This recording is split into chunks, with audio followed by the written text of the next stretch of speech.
Long Island medium star Theresa Caputo's ex-husband, Larry Caputo, has been diagnosed with serious liver problems due to drug abuse. Doctors have strongly advised him to stay away from drugs, as it could pose a serious risk to his life. Upon hearing this sad news, many in his family began to ignore him, even express hatred. However, Theresa Caputo took an exceptional stance. She clearly stated, "He is my husband, I cannot hate him." His statement becomes a unique example of love, responsibility, and humanity. Larry sat in his small apartment, staring at the ceiling, lost in thoughts of regret and pain.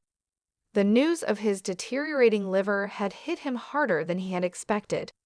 He had always known that his reckless lifestyle would catch up to him one day, but he had never imagined it would be this soon or this brutal. His phone remained silent. Once it had been filled with the laughter of family and the warmth of loved ones. Now it only echoed the silence of abandonment.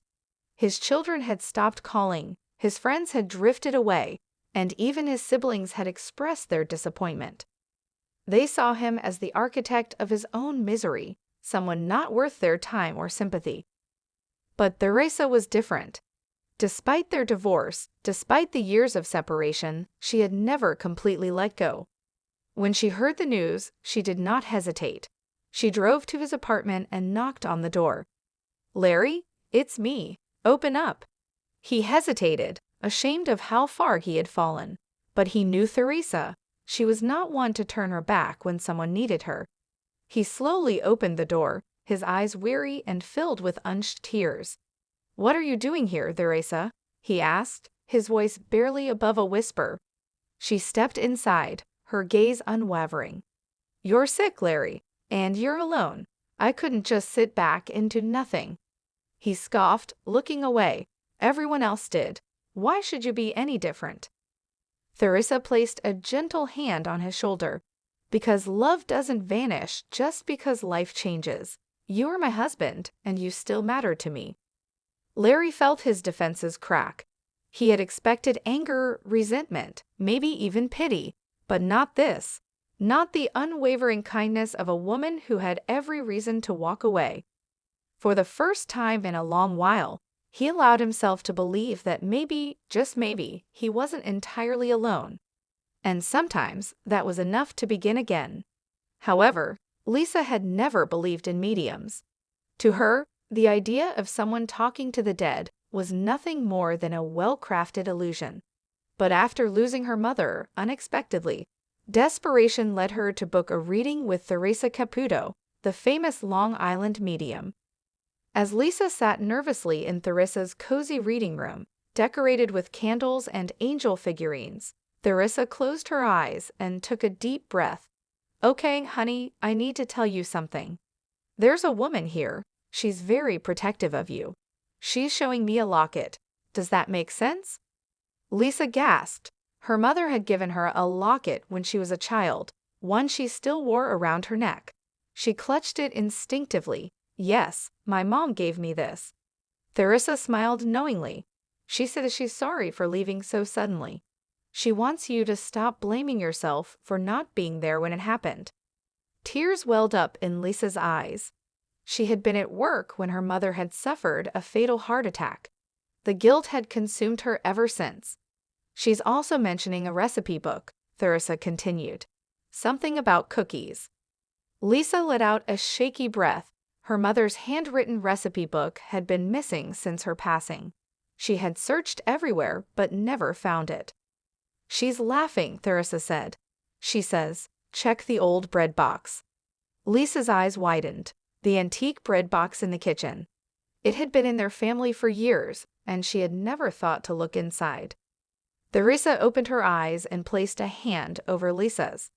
"Your mom wants you to know she's always with you, and she really, really wants you to bake those cookies again." That night, Lisa rushed home and opened the old bread box. There, tucked beneath a faded newspaper, was her mother's recipe book. For the first time in months, Lisa smiled. Maybe, just maybe, she had finally gotten the goodbye she never had. However, Ellen's studio was buzzing with excitement. The audience members were thrilled, not just because they were at a live taping of the Ellen DeGeneres show, but because today's special guest was none other than Theresa Caputo, the famous Long Island medium. As the cameras rolled, Ellen welcomed Theresa to the stage.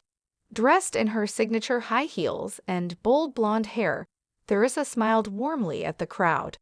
"So, Theresa," Ellen said, leaning forward with a smirk, "are you picking up anything already?" Theresa closed her eyes for a moment, tilting her head. Then, suddenly, she gasped. "Okay, I need to go to the left side of the audience," she said, pointing. "I'm getting a very strong presence here." The audience murmured as Theresa walked toward a young woman named Rachel, sitting nervously in the second row. "Sweetheart, I'm sensing a father figure who passed suddenly. Does that make sense?" Rachel's eyes widened and she covered her mouth. "Yes, my dad. He died in a car accident last year." Theresa nodded. "He's showing me a blue baseball cap. Do you understand this?" Tears welled in Rachel's eyes. "He always wore a blue Yankees cap. It was his favorite." Theresa smiled. "He wants you to know he's still with you. He's showing me a picture of a locket. Do you wear something of his?" Rachel reached for her necklace and held up a tiny locket. "It has his picture inside." The entire studio fell silent. Even Ellen looked emotional. "He's saying, 'I'm so proud of you, kiddo, and don't forget to laugh.'" Rachel let out a teary laugh. "That's exactly what he used to say." Ellen wiped her turned to the camera. "Well, folks, if you didn't believe in this stuff before, I think you might now." The audience erupted in applause as Rachel clutched her locket, knowing her father was still with her, in spirit and in love. However, the Rossi family's home had never felt so empty. Since their daughter, Emily, had passed away in a tragic accident, grief clung to every corner of the house. Her room remained untouched, her laughter now just a memory echoing in their hearts. One evening, desperate for solace, they attended a group reading hosted by Theresa Caputo, the renowned Long Island medium. Skeptical but hopeful, they sat among strangers, waiting. Theresa walked in, her presence warm and comforting. She closed her eyes, took a deep breath, and suddenly turned toward them. "I'm feeling a young girl, Emily," she said softly. The Rosses gasped. Emily's mother, Lisa, clutched her husband's hand. "Yes, our daughter. She's showing me sunflowers," Theresa continued. "Does that mean anything to you?" Lisa burst into tears. Sunflowers were her favorite. "We planted them in our backyard for her." Theresa smiled. "She's telling me she sees them. She loves them. She says, 'Mom, Dad, I'm okay.' She's happy. She's safe." A wave of warmth washed over the couple. For the first time since Emily's passing, they felt a sense of peace. "She says she's always with you," Theresa added. "Whenever you see a butterfly, that's her way of saying hello." Lisa and her husband wept, but this time, their tears carried hope. Emily wasn't gone, she was simply on the other side, watching over them. However, Theresa Caputo sat in her cozy reading room, the scent of burning sage filling the air. Across from her sat a young woman, Emily, her fingers nervously twisting the hem of her dress. Emily had been waiting months for this session, hoping for a message from the other side. Theresa took a deep breath, her signature blonde hair bouncing as she straightened in her seat. "Sweetheart, I have a strong presence coming through. It's a motherly energy." Emily's breath hitched. "My mom?" Theresa smiled gently. "She's showing me a wedding dress. White lace, and she's saying she was there. She was at your wedding." Tears welled in Emily's eyes. "She passed away 2 years before I got married." Theresa nodded. "She's saying she wouldn't have missed it for the world. She's showing me a yellow rose." "Did you have something like that?" Emily gasped. "My bouquet had a single yellow rose in it, for her." Theresa chuckled. She knew. "And honey, she's showing me her dancing. She was there, dancing with you in spirit." Emily wiped her tears, feeling an invisible warmth wrap around her. She had always wished her mom could have been there, Now she knew she was. However, Theresa Caputo, the Long Island medium, was known for her signature big blonde hair and bold personality. But today, something different was about to happen. Her daughter, Victoria, had a plan, a full glam makeover for her mom. "Ma, you've had the same look forever. Let me give you a makeover," Victoria insisted, setting up her beauty station. Theresa rolled her eyes. "Honey, if it ain't broke, don't fix it." Victoria laughed. "Just trust me." Theresa finally gave in, sitting in the chair as Victoria worked her magic. First, she pinned back her mother's hair and started with a flawless foundation. "Wow, Ma, your skin is glowing already." Next came a soft, smoky eye, something Theresa never dared to try. "What is this? Am I going to a Hollywood red carpet?" Theresa joked, peeking in the mirror. "Exactly. Now let's tone down the lipstick. No more hot pink," Victoria teased, applying a soft nude shade instead. The final step? A sleek, elegant hairstyle. Victoria straightened her mom's iconic high-volume curls into a silky, modern wave. Theresa gasped when she saw herself in the mirror. "Who is that?" she said, touching her face. "It's still you, Ma, just a more glamorous version," Victoria grinned. Theresa stood up, examining herself from every angle. "You know what? I kinda love it." Victoria clapped her hands. "Told ya? Now let's go show the world the new and improved Long Island medium." Theresa strutted out of the room, feeling like a brand new woman, ready to give readings in full glam style. However, Emma had never believed in mediums. She always thought it was just clever guesswork and vague statements.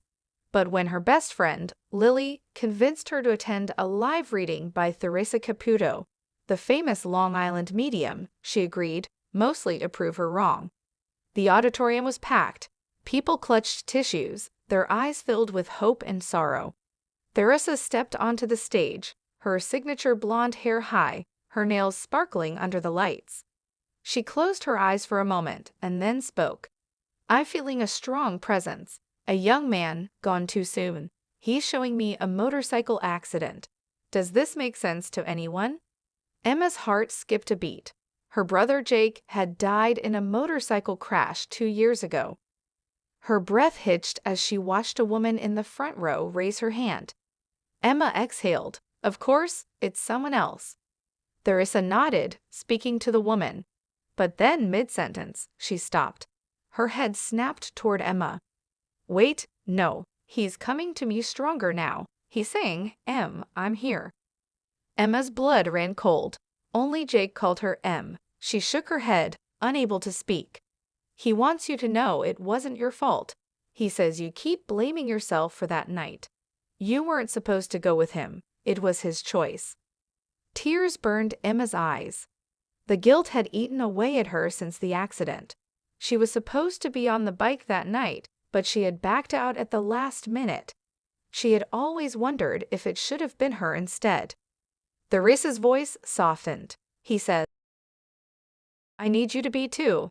And stop skipping Mom's Sunday dinners. She misses you." Emma gasped. No one outside her family knew that she had been avoiding those dinners. Theresa smiled. "He's leaving you with one last message. Tell him I'll always be riding with her." A shiver ran down Emma's spine. For the first time in 2 years, the weight on her chest felt lighter. Maybe, just maybe, Jake really was still with her. However, the audience at Windy City Live was buzzing with excitement. It was part 2 of Theresa Caputo's visit, and everyone hoped for a reading from the famous Long Island medium. Among them sat Lisa, a skeptical yet curious woman, gripping the locket her mother had given her years ago. Theresa walked onto the stage, her signature blonde hair and vibrant energy lighting up the room. She closed her eyes, tilted her head, and then gasped. "I have a mother figure coming through. She's showing me a locket. Who has a locket from their mom?" Lisa's heart skipped a beat. Slowly, she raised her hand. "She's telling me she never got to say goodbye properly. She says she visits you through the scent of lavender." Do you ever smell lavender when no one's around? Tears welled up in Lisa's eyes. Her mother, Marie, had always loved lavender. Lately, Lisa had noticed the scent in her apartment but brushed it off. She wants you to stop feeling guilty about missing her last phone call. She knows you were busy, but she never held it against you. She loves you, sweetheart. Lisa sobbed openly now. She had ignored her mother's call the night before she passed, thinking she would call back the next day. That call never came. She says she's with Grandma now, baking her famous apple pies, and she wants you to keep smiling. You have her smile, you know. Lisa clutched the locket, a deep warmth spreading through her chest. For the first time in years, the guilt lifted. Theresa smiled. Your mom's always with you, Lisa. Remember that. The reading ended, but Lisa left the studio with something she hadn't felt in a long time. Peace. Hello, lovely viewers. Welcome to my channel. I am Mina. Hope your day is so well. If you like the video, don't forget to subscribe the channel.